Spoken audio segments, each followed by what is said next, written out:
La semaine devait être consacrée à la politique plus que jamais. Elle est consacrée, elle sera consacrée très certainement à cet incendie, à ce désastre qui a ravagé hier Notre-Dame de Paris, en plein cœur de Paris, en plein cœur du monde, au kilomètre zéro. Jean-Frédéric Poisson, bien évidemment. Bonjour Jean-Frédéric Poisson, pardon pour cette erreur. Bienvenue dans les studios de Figaro. Christophe est un beau prénom, particulièrement ce matin. Voilà. Alors, tout bêtement, votre réaction après cet incendie? Une immense tristesse. J'étais comme beaucoup de Français et énormément de personnes dans le monde entier horrifiées par ce que j'ai vu hier. Et puis, malgré tout, en découvrant les images de l'intérieur de la cathédrale ce matin, oui, en dehors du désastre que représente cet incendie, de toutes les pertes artistiques que ça représente, je me rends compte que c'est moins grave que ce que j'avais imaginé. Est-ce que vous êtes surpris par l'émotion sincère, immédiate et vive qui a étreint le monde entier, non, la France et le monde entier? Non, pas spécialement, parce que j'ai deux amours, mon pays et Paris, chantait Joséphine Baker il y a presque un siècle. Notre-Dame de Paris, c'est la paroisse de tous les chrétiens du monde. Oui, mais il n'y a pas que des chrétiens qui ont réagi, justement, même des pays musulmans. C'est bien la preuve que l'influence et le rayonnement de la culture chrétienne, et en particulier quand elle se fait depuis Paris, est universel. Est-ce que là, est-ce que la France retrouve ses racines chrétiennes dans ce temps-là? J'espère que ce sera pour les Français l'occasion de comprendre que le fait de renouer avec ses racines est essentiel, parce qu'il y a quelque chose de symbolique dans cet incendie d'hier. C'est comme si Notre-Dame avait dû souffrir dans ses propres murs, dans sa propre chair, je dirais presque. Cet incendie pour que les Français se rendent compte que l'Église est attaquée tous les jours, c'est 1000 actes de profanation tous les ans, c'est 17% de plus que l'année précédente, l'an dernier. Alors que là, on ne sait pas si c'est criminel ou pas. Je ne dis pas que a priori, non. Mais dans le silence général, 3 fois par jour, les églises sont attaquées ou sont vandalisées en France, alors que ça n'émeut sans doute pas beaucoup de personnes. Et puis là, nous assistons à cet événement d'hier, ce terrible incendie, qui est accidentel, j'espère en tout cas, mais qui permet aux Français peut-être de se souvenir qu'ils ont des racines, qu'elles sont chrétiennes, et que quand ils y sont attachés, ils rayonnent dans le monde entier. Il y a encore des raisons de croire à une cohésion nationale dans ces circonstances? Ça se prouve. J'ai été sensible aux propos hier tenus par le maire de Paris, Anne Hidalgo, qui évoquait très rapidement les réseaux de solidarité qui se sont mis en place autour de Notre-Dame pour que les riverains, les habitants, les personnes qui étaient gênées puissent être soignées ou hébergées.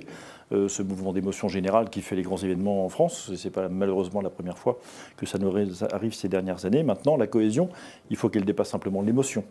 C'est ça le sujet. On va sortir de l'émotion, maintenant il faut en tirer des enseignements aussi, pourquoi pas politiques et sociaux. Vous partagez le message d'espoir ou d'espérance, c'est le mot qu'il a utilisé, du président de la République pour...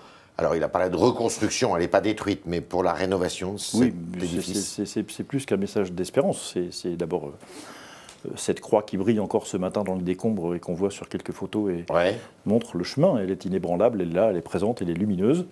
Elle nous dit dans quel sens il faut chercher notre avenir, mais au-delà de ça, c'est la tâche qui incombe à notre génération et aux générations qui suivent. Ça prendra des années, mais il y a là matière à un projet collectif qui est de très très grande ampleur et de très grande importance. Oui, ça, c'était absolument nécessaire pour vous? Oui, mais si tous les chefs d'État faisaient ce qui est absolument nécessaire, on n'en serait peut-être pas là, monsieur Frère.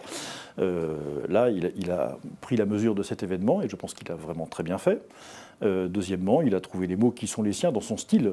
Et en tout cas, il était, je crois, à l'auteur de sa tâche. Il a engagé toute la nation dans cette œuvre de reconstruction. Il fallait le faire dès hier soir, c'était bien de le faire. D'accord. Maintenant, il faudra faire en sorte que l'État prenne ses responsabilités dans cette reconstruction et que... C'est à l'État de prendre en charge... C'est en partie à l'État, oui. Enfin, je ne suis pas expert de tout ça, mais j'imagine que les assurances vont s'en mêler pour savoir où sont les responsabilités. Notre-Dame de Paris, c'est bien sûr une église. Donc c'est l'église de l'archevêque de Paris. Si l'église des fidèles de Paris, elle est ouverte à tout le monde parce que les fidèles le permettent et le rendent possible et que l'archevêque de Paris, cardinal, quand il l'accepte. Maintenant, il y a beaucoup de personnes à mettre autour de ce projet pour que Notre-Dame retrouve un état normal. Vous êtes surpris par le fait que des grands groupes, des personnalités qui sont associées au monde de l'argent, généralement, eh bien là, spontanément, fassent des dons qui sont des dons importants. Non, Monsieur Arnaud, 200 millions, Monsieur Pinault, 100 millions. Je ne suis pas surpris du tout et je trouve qu'il y a là quelque chose comme un clin d'œil historique parce que pourquoi l'art, en particulier l'art chrétien, mais pas seulement, n'aurait pu se développer sans les mécènes. Et si effectivement les plus grandes fortunes des pays d'Europe n'avaient pas, à la Renaissance, mais avant la Renaissance, participé financièrement à la créativité artistique et soutenu les artistes, s'il n'y aurait pas toutes les œuvres que nous contemplons encore aujourd'hui. Ouais. Il y a donc une espèce, là aussi, de retour à nos racines, et peut-être quelque chose à imaginer aussi pour soutenir le mécénat artistique par les entreprises.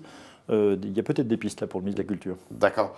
Vous-même, vous êtes très engagé dans la chrétienté, Je suis catholique, oui. Dans le catholicisme. Vous allez participer à ces dons? Ah, certainement, oui. Oui. Je ne sais pas dans quelle mesure, dans quelle proportion ni comment, mais en tout cas, je le ferai, nous le ferons certainement avec mon épouse. Mais je le ferai par le biais des fondations qui sont officielles. J'apprécie beaucoup ces systèmes de crowdfunding et sur Internet, avec toutes les cagnottes qui s'ouvrent, etc. Je me doute que quelques margoulins vont certainement profiter de l'occasion aussi pour se faire quelques sous sur le dos de la générosité des gens. Et donc, à titre personnel en tout cas, je privilégierai des canaux parfaitement officiels. Qu'est-ce que représente pour vous Notre-Dame de Paris? D'abord, le rayonnement universel de l'Église en France. Deuxièmement, un lien indissoluble entre l'Église et la nation française, quelles que soient les différentes manières dont elle s'organise. Il y a eu des périodes heureuses et des périodes plus malheureuses pour elle, hein, sous la Révolution notamment. Oui, bah ça, il y a eu beaucoup de malheurs sous la Révolution, M. Tréhard, particulièrement pour les chrétiens et les symboles chrétiens. Mais au-delà de ça, je crois que c'est un symbole de conjonction, c'est-à-dire qu'on ne peut pas penser la France et Paris sans Notre-Dame de Paris, et d'une certaine manière, l'inverse est vrai, une forme de lien indissoluble entre les deux, qui est la preuve du fait que les racines de notre histoire, de notre mode de vie, y compris de nos institutions, plongent en définitive dans le christianisme, pas seulement philosophiquement, mais aussi concrètement, pratiquement. Et quand le même endroit peut réunir à la fois, pour ne venir qu'au début du XIXe siècle, mais antérieurement il y a eu bien d'autres choses, le sacre de Napoléon, les funérailles du général de Gaulle, la messe pour les tours du World Trade Center ou bien post-attentat à Paris, on voit très bien que c'est un trait d'union qui est indissoluble. Ce n'est pas seulement un monument touristique, c'est une église. Et il faut qu'elle reprenne rapidement, qu'elle recouvre ce rôle liturgique et spirituel qui est le sien. C'est avec ce rôle spirituel qu'elle a aussi construit la France, comme le christianisme, lui, a construit la France. Est-ce que vous y avez des souvenirs personnels? Oui, quand j'étais étudiant, j'étais un jeune converti à l'époque, puisque moi je suis venu à la fois un peu tardivement. Et ma messe du dimanche soir était la messe de 18h30 à la cathédrale Notre-Dame, qui était chantée le dimanche. Il y a toujours autant de monde d'ailleurs. Il y a toujours beaucoup de monde et il y avait un chœur, enfin la maîtrise de Notre-Dame accompagnait l'office la plupart du temps. Sinon tous les dimanches, et j'en ai des souvenirs extrêmement précis, oui. Alors là, la vie politique est mise entre parenthèses, si je puis dire. D'après vous, le président de la République qui devait s'exprimer hier dans une crise sociale qui est très importante, la semaine, là, il ne doit pas s'exprimer de cette semaine, enfin, pas sur ce plan-là. C'est difficile. Enfin, je comprends à la fois que... Enfin, il n'y a pas eu de mort hier, ce qui est un soulagement pour tous.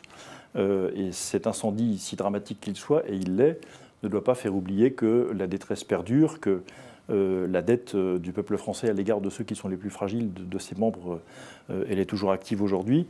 Et le président de la République doit trouver le bon tempo pour parler. Cette semaine me paraît tout de même difficile. En plus, symboliquement, pour les chrétiens, c'est la semaine sainte. C'est un peu difficile de faire revenir la politique dans ce champ. J'observe que beaucoup de têtes de liste aux européennes ont suspendu leur campagne, ce qui est une bonne décision là aussi. A raison. Il faut laisser l'émotion retomber et puis se donner le temps surtout de prendre aussi toute la portée, de comprendre toute la portée politique et sociale de cet événement. Je le redis. C'est un symbole qui a été touché hier, il faut se demander le symbole de quoi est Notre-Dame de Paris. Pas simplement un monument touristique qui est le plus visité de France et un des plus visités du monde, pas simplement une magnifique œuvre architecturale, pas simplement une œuvre d'art, mais un signal, un symbole politique et social d'un mode de vie, d'une philosophie qui doit réimprégner nos institutions et notre pays. Alors vous avez, pour parler un petit peu de politique, puisque vous étiez engagé avec Nicolas Dupont-Aignan dans la bataille des européennes, vous avez décidé de le quitter en disant qu'il n'avait aucun avenir, mais vous dites « je continue le combat ». Comment vous allez continuer le combat? Je n'ai pas du tout décidé de le quitter, c'est lui qui a évacué d'une manière sur le plan éthique parfaitement contestable, comment dire, et sur le plan matériel tout aussi contestable. Il a décidé de mettre le Parti chrétien-démocrate dehors en dépit des accords que nous avions. Nous allons bien sûr continuer parce que je reste persuadé que à la fois Ce qui fait gagner les responsables politiques dans les pays d'Europe ou d'Amérique, sur lesquels d'ailleurs lorgnent les partis de droite français. Je parle de la Hongrie, de la Pologne, de l'Italie, de l'Allemagne, de la Suède, l'Espagne, etc., ou le Brésil, l'Amérique du Nord, les États-Unis. Vous voulez parler des pays où il y a une poussée souverainiste importante? Oui, mais c'est l'articulation entre la doctrine régalienne, l'indépendance, qu'on dirait souverainiste, et puis le conservatisme politique qui fait la jonction des deux. Cette articulation-là, elle n'est pas proposée, elle n'est pas faite dans le paysage politique français. C'était l'intuition que nous portions à la Fondation des Amoureux de la France. M. Dupont-Aignan a décidé d'écarter cette orientation, tant pis. Nous continuons parce que nous sommes persuadés que cette articulation, cette jonction, le fait de marcher sur ces deux jambes est nécessaire. Et deuxièmement, je continue d'être persuadé que, en dehors de la réalisation d'un programme commun de la droite, il faut bien commencer par son camp, de la droite, dans la perspective des échéances de 2022. Je suis pour un programme commun et je pense qu'il n'y a pas d'autre solution. Qui va des Républicains au Rassemblement National? Ce n'est pas un problème d'étiquette, c'est un problème de projet. On n'est pas là, nous, responsables politiques, pour vérifier l'ADN des gens, leur carte d'identité, leur certificat de baptême ou leur patrimoine génétique. Ce n'est pas le sujet. Est-ce qu'on est d'accord pour s'accorder sur un certain nombre de points essentiels que nous considérons comme nécessaires et urgents pour la France? Si on est d'accord, écrivons-les. Et ensuite, on désignera la personne qui est la mieux à même de les porter. Est-ce que vous serez présent à l'élection européenne? Non. En tant que telle? Non, puisque, encore une fois, cette offre, à la fois a été empêchée par la rupture avec Nicolas Dupont-Aignan, donc nous n'y serons pas. Dernière petite question. On croit savoir que dans l'expression du président de la République hier, il était question de la suppression de l'ENA. Vous êtes pour, vous? Il ne faut pas faire porter à l'ENA des choses qui sont au-dessus de la largeur de ses épaules. Le problème de l'ENA, ce n'est pas l'école, c'est que les énarques devraient être dirigés, quand ils sont à la tête de l'administration, ils devraient être dirigés par les responsables politiques, et ils prennent le pouvoir parce que les responsables politiques ne dirigent pas. Ne nous trompons pas, il ne faut pas confondre l'effet et la cause. D'accord. On est avec Jean-Frédéric Poisson, président du Parti chrétien-démocrate, et on continue avec vos questions, chers internautes, et Julie Coulon-Profisi, qui nous a rejoint dans le studio.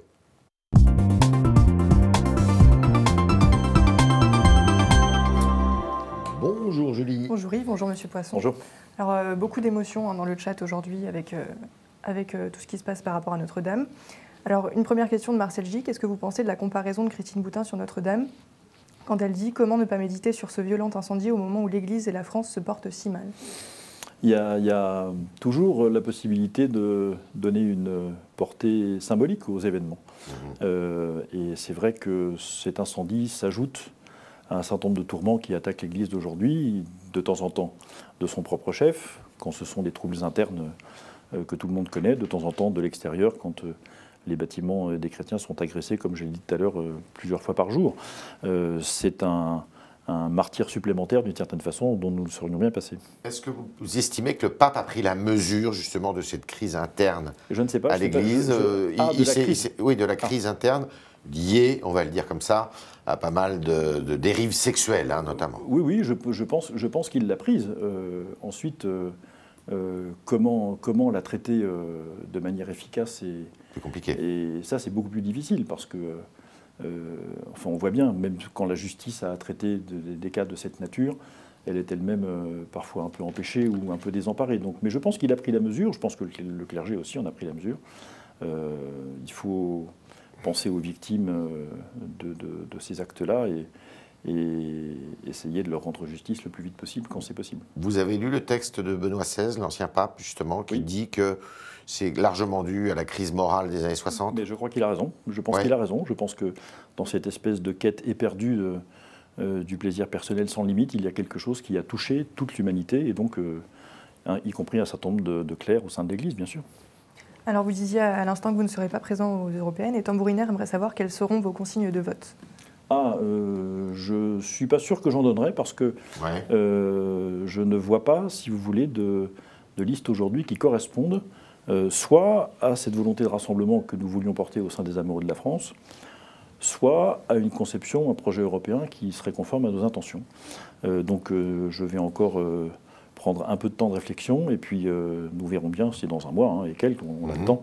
Peut-être que nous aurons pas des consignes, parce que les Français n'ont pas besoin de consignes, mais en tout cas, nous ferons savoir d'autres choix si jamais c'est opportun. Alors autre sujet, Elad dit à propos de la loi anti-casseurs, c'est une législation très dure et constitutionnellement douteuse. Quelle est votre position ? Je suis d'accord avec ça. Je n'aurais pas voté ce texte si j'avais été Pourquoi ? député. Parce que d'abord, il y avait l'article qui a été censuré par le Conseil constitutionnel. L'article 3. L'article 3 qui donnait au préfet un pouvoir qui est exorbitant. On a le droit d'empêcher les gens de circuler dans des circonstances extrêmement précises. Vous étiez plutôt pour la censure de cet article ? Ah, moi j'étais complètement pour la censure, bien sûr. D'accord. J'ai été le rapporteur pour la commission des lois de l'état d'urgence, la mise en œuvre de l'état d'urgence.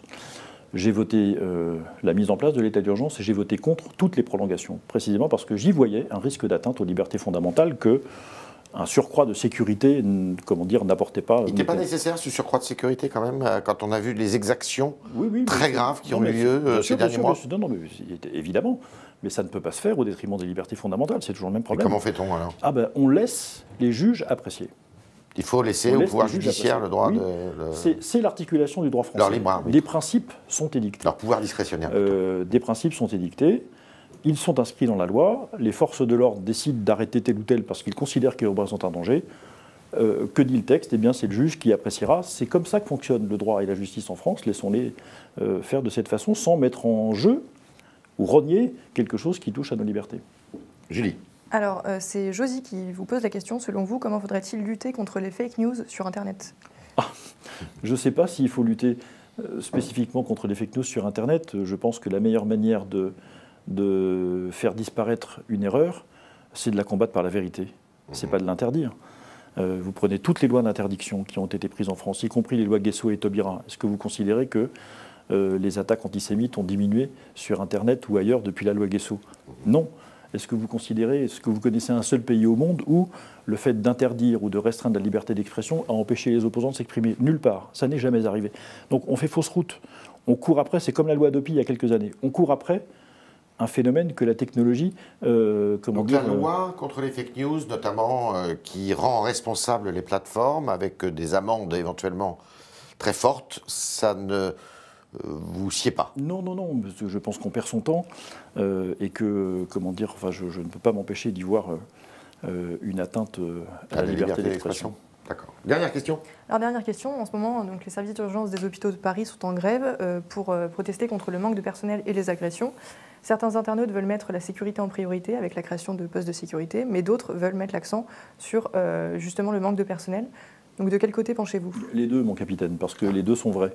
Dans tous les services d'urgence de France et de Navarre, il y a maintenant des tensions, comme d'ailleurs dans les bureaux de logement, comme dans un certain nombre de services publics. Les confrontations entre les agents qui sont là et puis les gens qui sont violents sont malheureusement devenues pas des exceptions et même le contraire. Donc oui, bien sûr qu'il faut assurer la sécurité des agents. Est-ce qu'il faut matérialiser par des postes de sécurité ? Je ne sais pas. Mais en tout cas, on ne peut pas laisser les agents publics, qui sont à notre service et qui se dévouent pour nous, être en situation de danger. Donc il faut les protéger. Ensuite, est-ce qu'il y a des déficits de personnel dans les hôpitaux ? Sans doute que oui. Il faut voir là aussi au cas par cas. C'est un sujet qui est complexe, mais je pense que les deux sont à traiter en même temps. Oui à la sécurité, et puis il y a des impératifs d'organisation qu'il faut traiter, bien sûr. Merci Jean-Frédéric Poisson, président du Parti chrétien-démocrate, qui est venu répondre à nos questions ce matin, en cette journée d'après très grave incendie à Notre-Dame de Paris. Merci beaucoup. Merci à vous autres internautes d'avoir posé vos questions avec Julie Coulon-Profisi. Merci Julie, et à demain, si vous le voulez bien.